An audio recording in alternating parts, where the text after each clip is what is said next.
എൻ്റെ ചെറിയച്ഛൻ്റെ വീടായ കണ്ണൂരെത്തി കേട്ടോ. ചെറിയച്ഛൻ പുതിയ വീടെടുത്തിട്ട് ഞാൻ ഇതുവരെ കണ്ടിട്ടുണ്ടായിരുന്നില്ല. ഈ മുതലിനെ കൊണ്ടുവരാൻ വേണ്ടിയിട്ടാണ് ഞാനിപ്പോൾ പോന്നിട്ടുള്ളത്, ഞാനും എൻ്റെ കസിനും കൂടെ. അവൾക്ക് ഒറ്റയ്ക്ക് വരാൻ പേടിയാന്ന് പറഞ്ഞുകൊണ്ട് ഞാനും അവനും കൂടെ പോയിട്ടുണ്ടായിരുന്നത് കേട്ടോ. ഇത് ഞാൻ അവൾക്ക് ഇതൊക്കെ അറേഞ്ച് ചെയ്ത് കൊടുക്കുമായിരുന്നു കേട്ടോ. അത് കഴിഞ്ഞ് നമ്മൾ അവരുടെ നെയ്ബേഴ്സിൻ്റെ വീട്ടിൽ പോയിട്ടുണ്ടായിരുന്നു കേട്ടോ. ഇതൊരു 4 കെട്ട് വീടാണ്. അങ്ങനെ അത് കാണാൻ വേണ്ടി പോയിട്ടായിരുന്നു നമ്മൾ.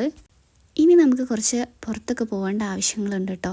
നമ്മൾ വീഡിയോസ് എടുക്കുമ്പോൾ കുറച്ച് കോമഡിയൊക്കെ പറഞ്ഞിട്ടാണ് വീഡിയോസ് എടുക്കുന്നത്. അത് കഴിഞ്ഞ് നമ്മൾ നേരെ പോയിട്ടുണ്ടായിരുന്ന സ്നേക്ക് പാർക്കാണ്. ഇതിൻ്റെ വീഡിയോസൊന്നും ഞാൻ അപ്ലോഡ് ചെയ്യില്ല കേട്ടോ. അവൾ ഫ്രൈഡ് റൈസും ഞാൻ റൈസും ചില്ലി ചിക്കനും ആയിരുന്നു കഴിച്ചിട്ടുണ്ടായിരുന്നു. അവന് പൊറാട്ടാണ് ഓർഡർ ചെയ്തിട്ടുണ്ടായിരുന്നത് കേട്ടോ. അതിൻ്റെ വീഡിയോസൊന്നും ഞാൻ എടുത്തിട്ടില്ല. അത് കഴിഞ്ഞ് നമ്മൾ മലബാർ ഗോൾഡൻ ഡയമണ്ട്സിൽ പോയി കേട്ടോ.